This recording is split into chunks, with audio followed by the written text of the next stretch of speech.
अस्सलाम वालेकुम दोस्तों, मैं हूं असलम आलम और आप देख रहे हैं गल्फ एक्सपर्ट। दोस्तों, इस वीडियो में आप लोगों के कुछ कमेंट का रिप्लाई करने वाला हूं, तो चलिए इस वीडियो को हम शुरू करते हैं और लेते हैं आज का पहला कमेंट। यहां पर आप में से किसी भाई ने पूछा है कैसे पता करें हमारे नाम पे कितने सिम कार्ड है। दोस्तों, अभी कतर में जो है बहुत बड़ा फ्रॉड का काम चल रहा है। इसके ऊपर मैंने 2 दिन पहले वीडियो बनाया था।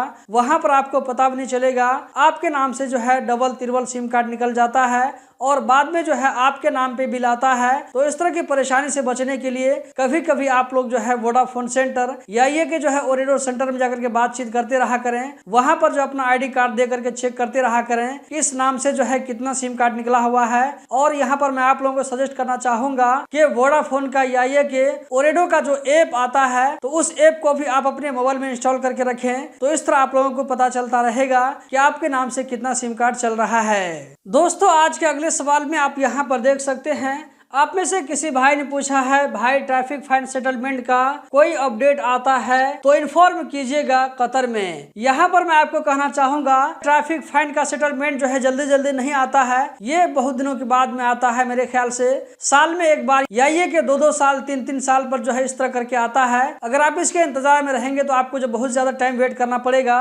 सबसे अच्छा ये है कि आप जो है कोशिश करें कि आपसे जो है कोई फाइन न होने पाए। अगर फाइन किसी तरह हो भी जाता है तो फाइन जो है आने से अगर आप 30 दिन के अंदर अंदर में फाइन पे कर देते हैं तो जो अक्सर बेशतर फाइन जो है आधा हो जाता है। मान लीजिए अगर आपके ऊपर में जो है 1000 रियाल का फाइन आया है, अगर आप इसको 30 दिन के अंदर में पे करते हैं तो आपको सिर्फ 500 रियाल पे करना पड़ेगा। सबसे अच्छा तरीका यही है। अगले सवाल में यहाँ पर आप देख सकते हैं दोस्तों, आप में से किसी भाई ने पूछा है कतर में दूसरी बार चेंज करने के लिए पैसा कितना लगता है। दोस्तों, मेरे ख्याल से ये केफरा चेंज करने के बारे में पूछ रहे हैं। तो पहली बार तो आप लोगों को जो है चेंज करने के लिए टाइपिंग वगैरह सब मिला जुला करके आपको जो है 2400-2500 रियाल तक आ सकता है। जबकि दूसरी बार तो आप चेंज कराते हैं तो इसमें जो आप जो है 500 रियाल को और भी ऐड कर दीजिए, तो टोटल मिला करके आपको टाइपिंग जो हो जाता है। इसी तरह एग्रीमेंट होता है, इसी तरह आपको जो आईडी कार्ड का चार्ज होता है, पोस्ट ऑफिस का चार्ज होता है, जहाँ भी जो आप डॉक्यूमेंट बनवाते हैं और उसको जो सबमिट करवाते हैं, तो ये सारा जो है आप लोगों को टोटल खर्चा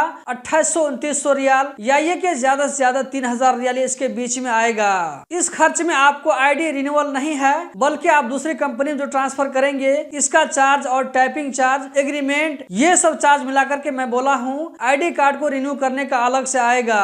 अगले सवाल में दोस्तों यहाँ पर आप देख सकते हैं, आप में से किसी भाई ने पूछा है कतर का काम कब चालू होगा ये बताइए, किसी की काली नजर लग गई कतर को। दोस्तों, कतर में गवर्नमेंट की तरफ से न्यू प्रोजेक्ट के बारे में हाल फिलहाल कोई ऐलान नहीं आया है। इससे पहले मैं आप लोगों के साथ में जो कुछ शेयर कर चुका हूँ वही अभी तक है। नई जानकारी अगर कुछ भी मिलती है तो आप लोगों के साथ में जरूर शेयर करूंगा। मैं यहाँ पर आप लोगों से पूछना चाहूंगा जो कि कतर में रहते हैं और वहाँ पर काम करते हैं, अभी का सिचुएशन किस तरह है या ये कि कुछ न कुछ काम मिलने लगा है, कमेंट बॉक्स में जरूर बताएं। आप लोगों के कमेंट की बेस पर मैं इस चीज को और भी दोस्तों के साथ में शेयर कर सकता हूँ। दोस्तों, आज का जो लास्ट सवाल है आप यहाँ पर देख सकते हैं, आप में से किसी भाई ने कहा है कि हम कतर हाउस ड्राइवर में काम करते थे, कफिल से जो है परेशान हो करके उनको बिना बताए हम घर चले आए, तो अभी जो है कतर में हम कितना दिन के बाद में फिर वापस जा सकते हैं। तो यहाँ पर जो है मैं इस भाई को कहना चाहूंगा कि ऐसा काम आपको नहीं करना चाहिए था।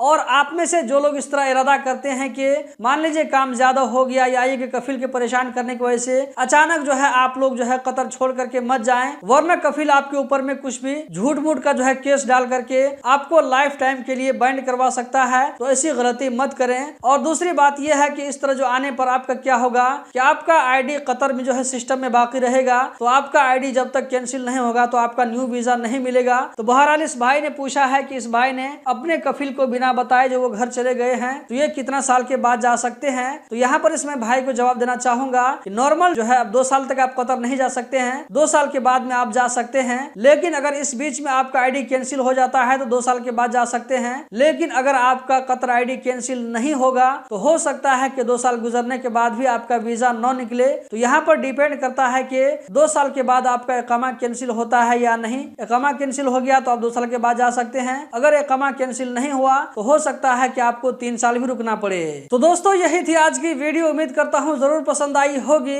इस वीडियो को लाइक करके आगे जरूर शेयर करें। इस वीडियो को देखने का बहुत बहुत शुक्रिया।